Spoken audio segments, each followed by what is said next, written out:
Hello and welcome to the E&F section of the National 5 video tutorials. Today we're looking at standard form.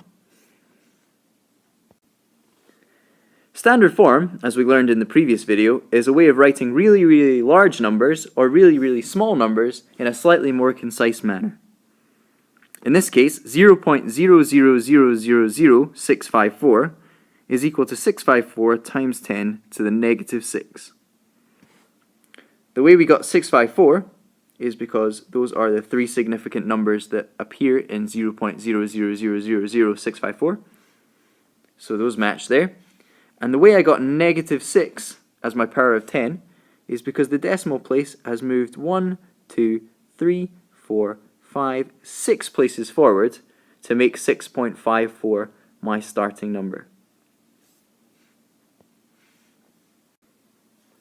Here are 4 examples for you to have a look at.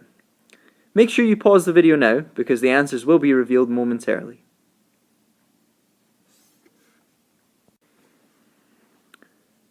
So the first example should be 8.79 times 10 to the negative 5.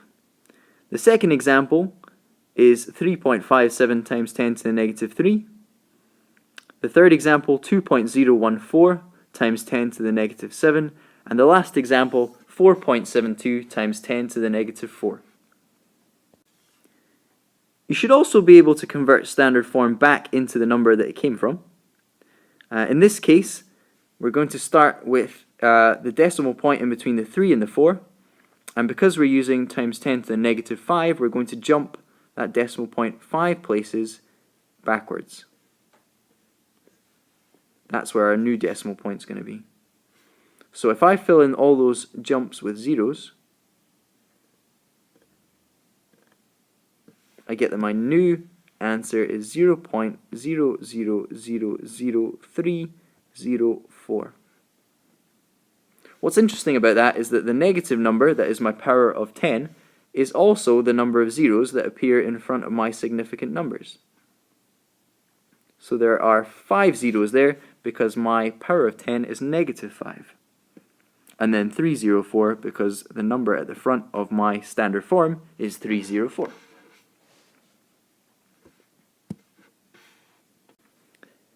Here are another 4 quick examples for you to have a go at. See if you can write these numbers in standard form as normal numbers. Make sure you pause the video now because the answers will be revealed momentarily. So your answers should be 2.14 times 10 to the negative 8 is 8 zeros followed by 214. 1.98 times 10 to the negative 6 is 6 zeros followed by 198. 6.207 times 10 to the negative 5 is 5 zeros followed by 6207. And 8.113 times 10 to the negative 7 is 8 zeros followed by 8113. Finally, let's have a little look at an SQA standard question. If you don't have a scientific calculator, you'll need one now. So if you don't, type in scientific calculator into Google and that will provide you with one. Pause the video now because the answer will be revealed shortly. So this question is about protons, which are incredibly small parts of atoms. And you need to figure out how many protons make up an iron bar that weighs 700 kilograms. Now very sneakily, they've slipped in that the protons make up roughly half the weight of the iron. So what we need to do is first of all, half the weight of the iron. Half of 700 is 350. Now if we need to figure out how many protons go into that 350 kilograms, we need to divide 350 kilograms by the weight of one proton.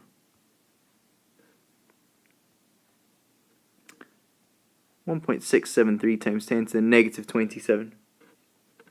If you put that into your calculator, you should get a really large number. You should get your final answer as 2.092 times 10 to the power of positive 29.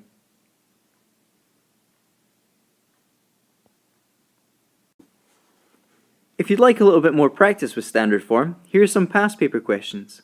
Remember, they're all free and downloadable from the SQA website. If you had any problems with any of the questions in this video, make sure you consult a maths teacher or come along to a supported study session either Tuesday or Wednesday after school. As always, thanks for listening.